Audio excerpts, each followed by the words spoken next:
প্রিয় অষ্টম শ্রেণীর শিক্ষার্থীরা, RS24 আওয়ার্স স্কুলের পক্ষ থেকে স্বাগত জানাচ্ছি গণিতের শিখন অভিজ্ঞতা 5 জমির নকশায় ত্রিভুজ ও চতুর্ভুজের নবম পর্বে পৃষ্ঠা 107 হতে।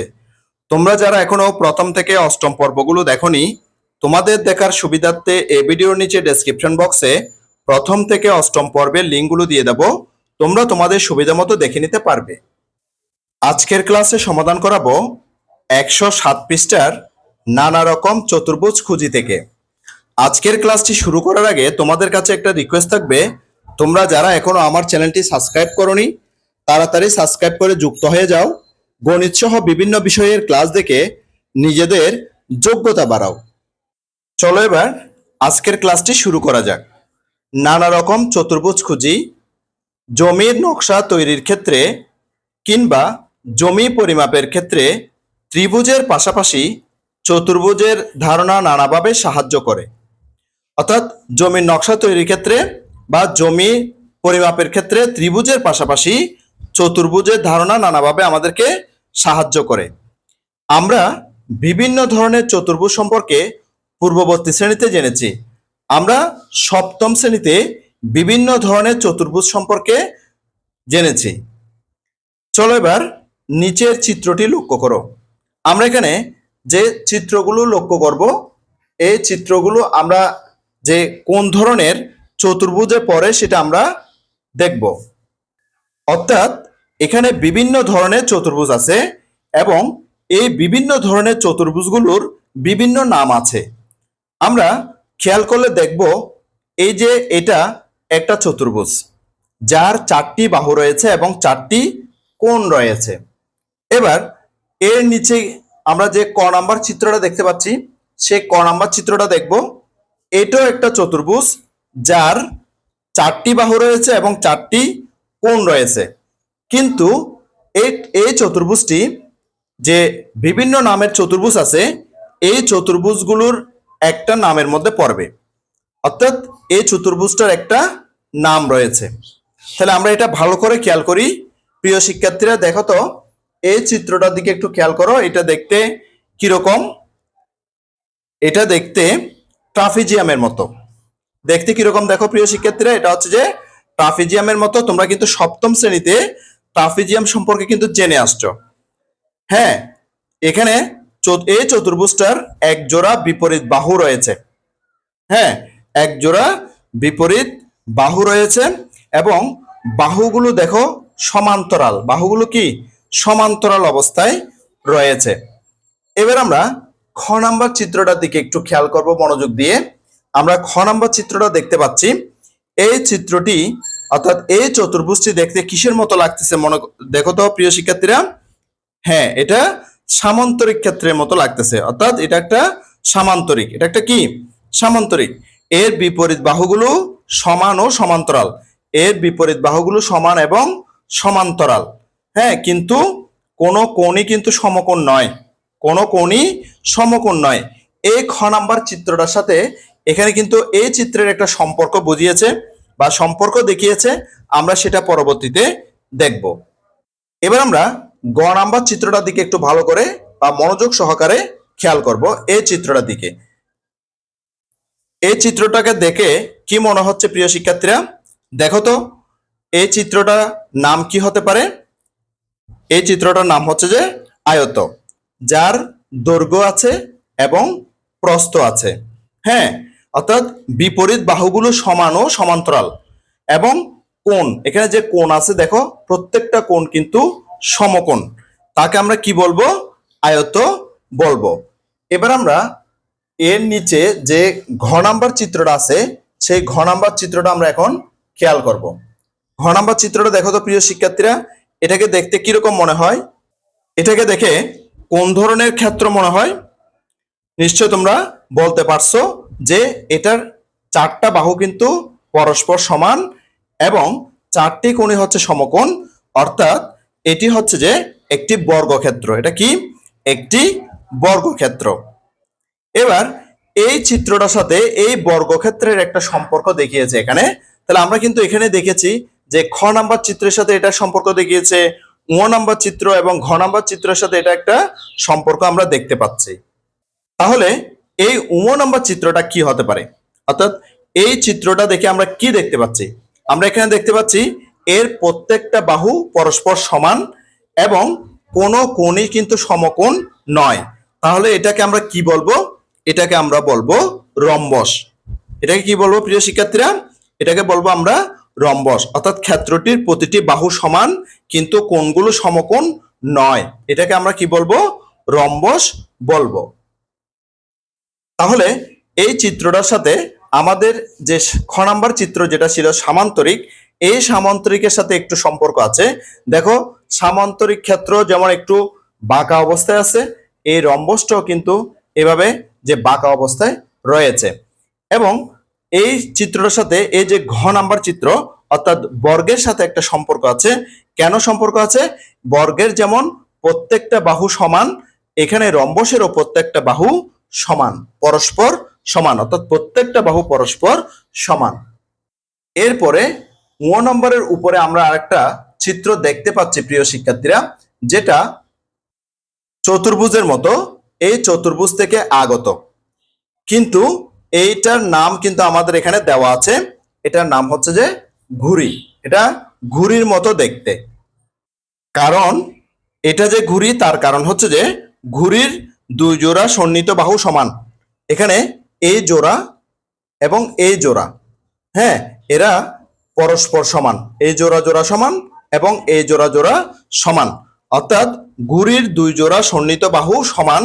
ঘুড়ির দুই জোড়া সন্নিহিত বাহু সমান হওয়ার কারণে এটাকে আমরা চতুর্ভুজ না বলে আমরা এটাকে বলবো ঘুড়ি। এবার এই পৃষ্ঠার শেষের দিকে আমাদেরকে একটা কথা বলছে প্রিয় শিক্ষার্থীরা। দেখো, আমরা এখন সেই কি বলছে আমরা সেটা একটু দেখে নেব। আমাদেরকে বলেছে যে চিত্র 5.12 এ বর্ণিত বিভিন্ন চতুর্ভুজকে ভালোভাবে পর্যবেক্ষণ করে ছক 5.5 পূরণ করো। আমরা এতক্ষণ পর্যন্ত যে চতুর্ভুজ ক্ষেত্রগুলো দেখলাম, এগুলোর মাধ্যমে বলছে কি যে পরবর্তী পৃষ্ঠায় বা নিচে যে ছক 5.5 একটা ছক দিয়েছে তোমাদের জন্য, সেই ছকটি পূরণ করতে বলা হয়েছে। চলো আমরা এবার পরবর্তী পৃষ্ঠার ছকটি পূরণ করব। প্রিয় শিক্ষার্থীরা, আমি তোমাদের জন্য ছক 5.5 এটা পূরণ করে দিয়েছি। আমি প্রথমে যে ছকটা আমরা যে দেখতে পাচ্ছি, সেই ছকের মধ্যে যে এখানে একটা কলাম, এখানে একটা কলাম, এখানে একটা কলাম আছে। প্রথম কলামটার নাম হচ্ছে আকৃতি, দ্বিতীয় কলাম হচ্ছে আকৃতির নাম, এরপর হচ্ছে কি সিদ্ধান্তের সপক্ষে যুক্তি। অর্থাৎ আমি যে আকৃতিটার নাম এটা লিখেছি, এটার সপক্ষে যুক্তি দিতে হবে এখানে। তাহলে প্রথমে হচ্ছে ক নাম্বার। আমরা ক নাম্বার চিত্রটা প্রিয় শিক্ষার্থীরা এখানে দেখেছিলাম যে এই জায়গায় ক নাম্বার চিত্র, এই চিত্রটার নাম তোমাদেরকে অবশ্যই আমি বলেছিলাম। এই চিত্রটির নাম হচ্ছে যে ট্রাফেজিয়াম। তাই আমি লিখেছি ক ট্রাফেজিয়াম। সিদ্ধান্তের সপক্ষে যুক্তি হচ্ছে যে চতুর্ভুজটির এক জোড়া বিপরীত বাহু সমান্তরাল, অর্থাৎ এই ক্ষেত্রটির বা এই চতুর্ভুজটির এক জোড়া বিপরীত বাহু পরস্পর সমান্তরাল, সেজন্য এটি হচ্ছে যে ট্রাফেজিয়াম। এবার খ নাম্বারে আমি লিখেছিলাম, তোমাদেরকে দেখিয়েছি যে এটা হচ্ছে একটা সামান্তরিক। দেখো প্রিয় শিক্ষার্থীরা, এই যে খ নাম্বার চিত্রটি, এটা হচ্ছে একটা সামান্তরিক। সিদ্ধান্তের সপক্ষে যুক্তি দিয়েছি এর বিপরীত বাহুগুলো সমান ও সমান্তরাল, অর্থাৎ সামান্তরিকের বিপরীত বাহুগুলো পরস্পর সমান ও সমান্তরাল থাকে, সেজন্য এটি সামান্তরিক। এরপরে গ নাম্বারে লিখেছি আয়ত। দেখো এবার গ নাম্বারের যে চিত্রটি, এই চিত্রটি হচ্ছে একটি আয়তক্ষেত্র বা আয়ত। সিদ্ধান্তের সপক্ষে যুক্তি হলো ক্ষেত্রটির বিপরীত বাহুগুলো সমান ও সমান্তরাল এবং কোণগুলো হচ্ছে কি সমকোণ, সেটা আমি যুক্তি সহকারে এখানে লিখলাম। এবার পরবর্তী যে আকৃতিটা, সেটার নাম হচ্ছে যে বর্গ, অর্থাৎ ঘ নাম্বার যেটা দেওয়া আছে সেটা হচ্ছে যে বর্গ। দেখো প্রিয় শিক্ষার্থীরা, ঘ নাম্বার এই চিত্রটি হচ্ছে বা এই চতুর্ভুজটি হচ্ছে একটি বর্গ। সিদ্ধান্তের সপক্ষে যুক্তি দিয়েছি ক্ষেত্রটির প্রতিটি বাহু সমান এবং কোণগুলো সমকোণ। এরপরে নাম্বারে লিখলাম যে নাম্বার যে চতুর্ভুজটি আছে সেটার নাম হচ্ছে যে রম্বস। এখানে এই 1 নাম্বার চিত্রটার কথা বলা হয়েছে।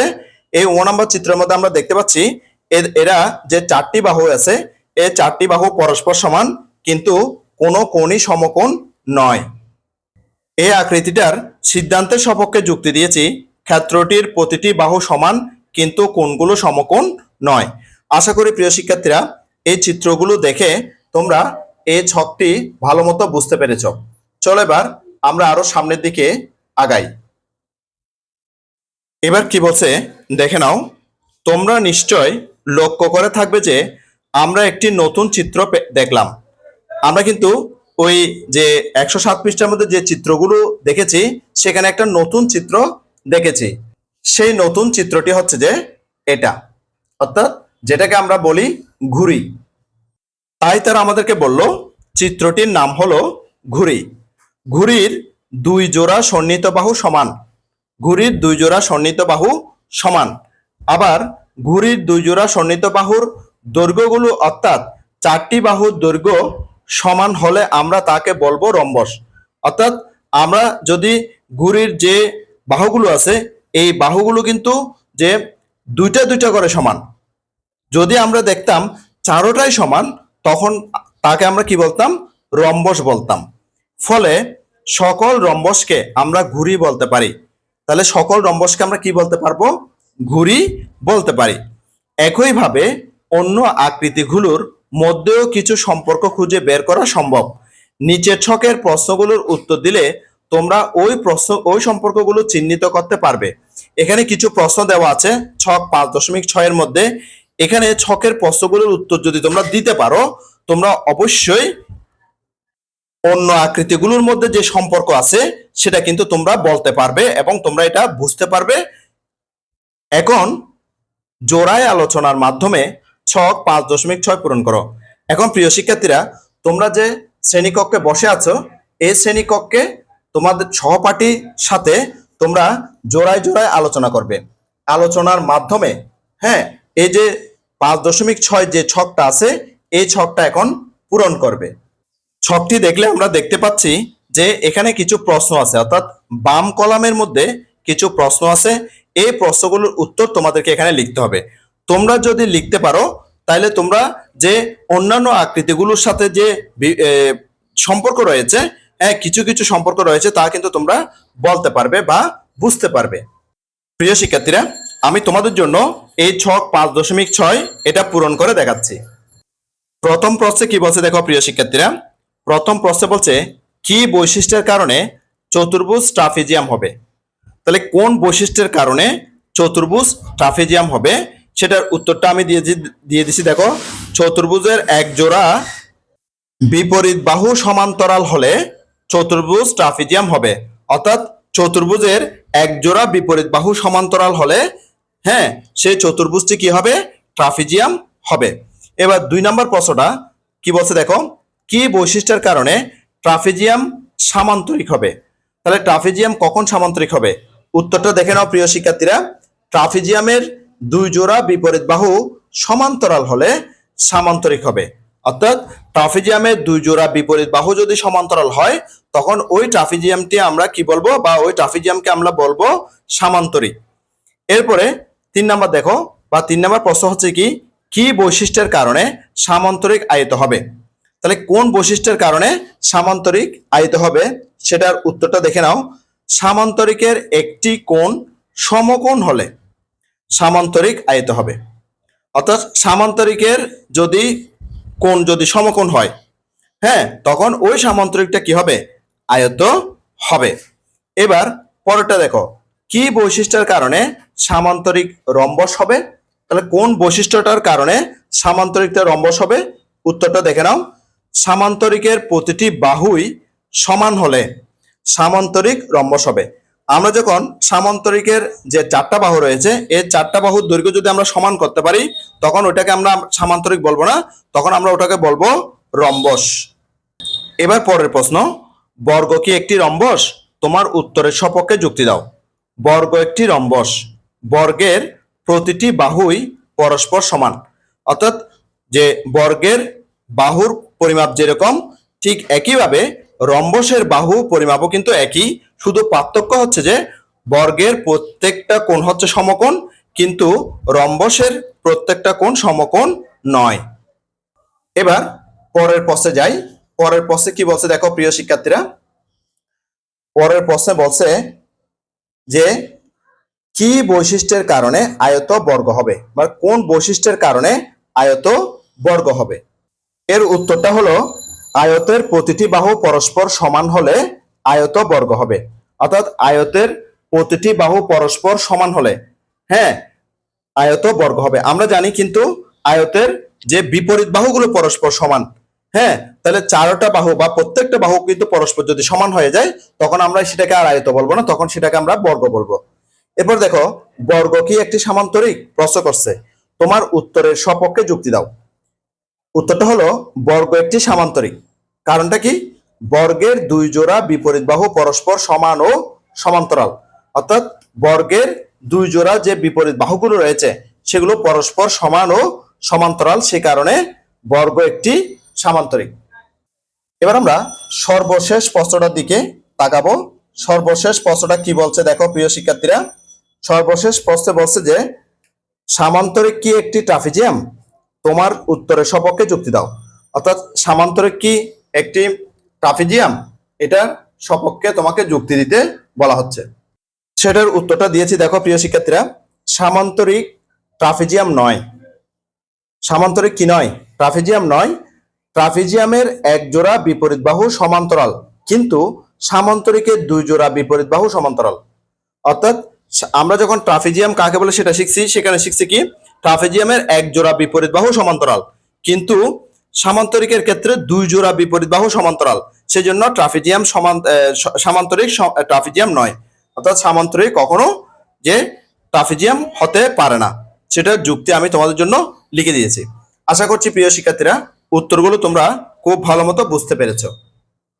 চলো এবার আরো সামনের দিকে আগানো যাক।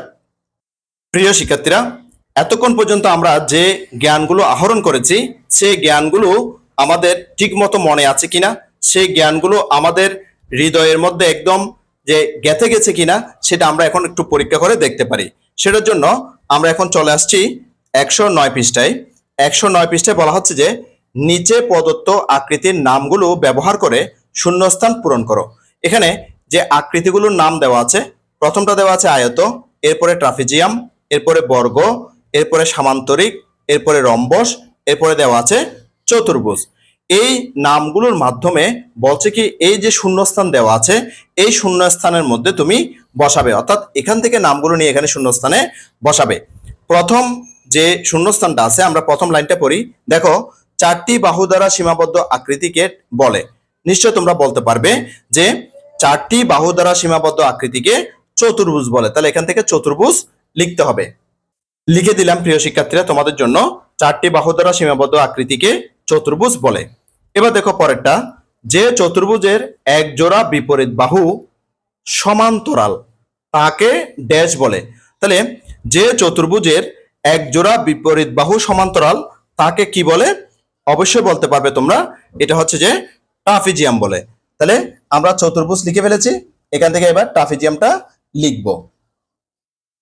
দেখো প্রিয় শিক্ষার্থীরা, আমি তোমাদের জন্য লিখে দিয়েছি, যে চতুর্ভুজের এক জোড়া বিপরীত বাহু সমান্তরাল তাকে ট্রাপিজিয়াম বলে। চল এবার পরবর্তীটা দেখিনি।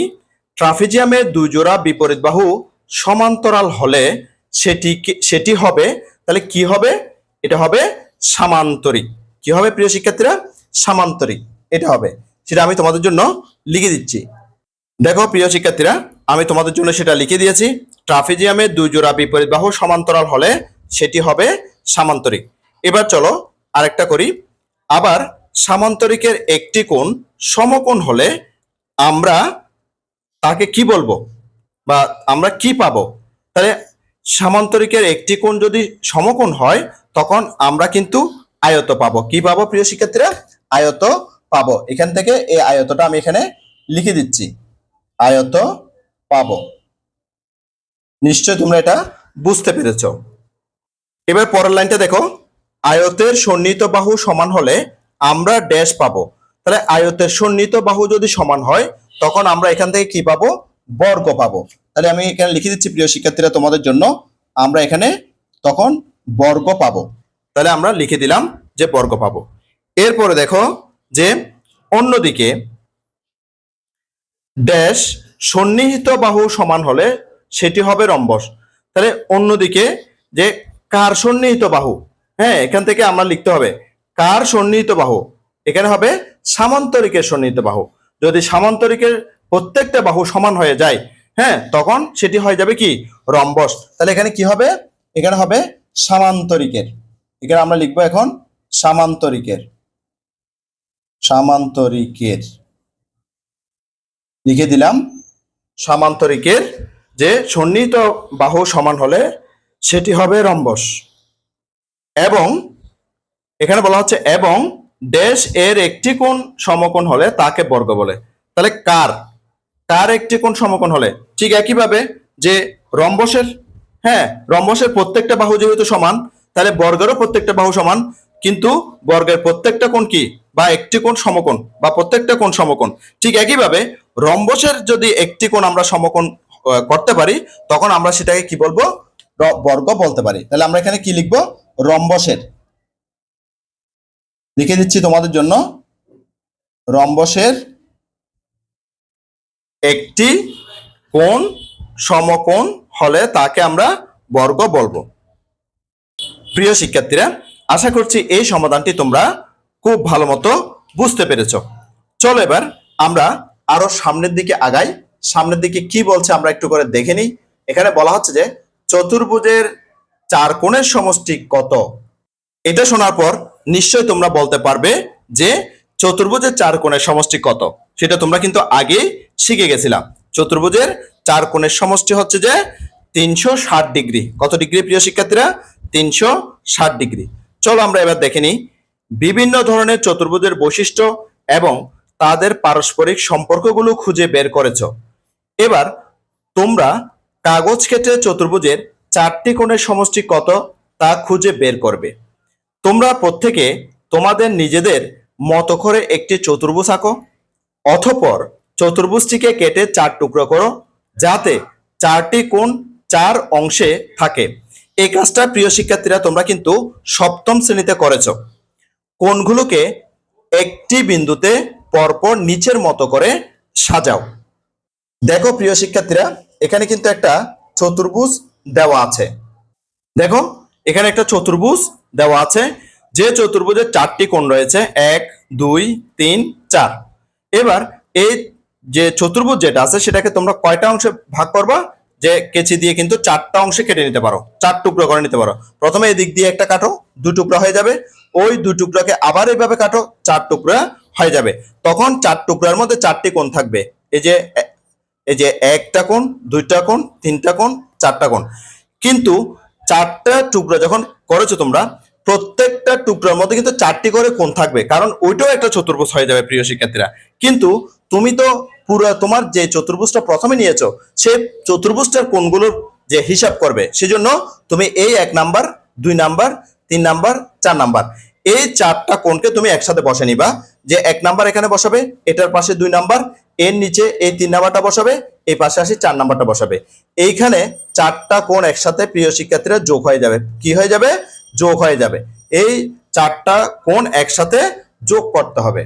তাহলে তোমরা এবার কি করবে, তোমরা যে চাঁদা আছে সেই চাঁদার মাধ্যমে এই চারটি কোণ যোগ করবে।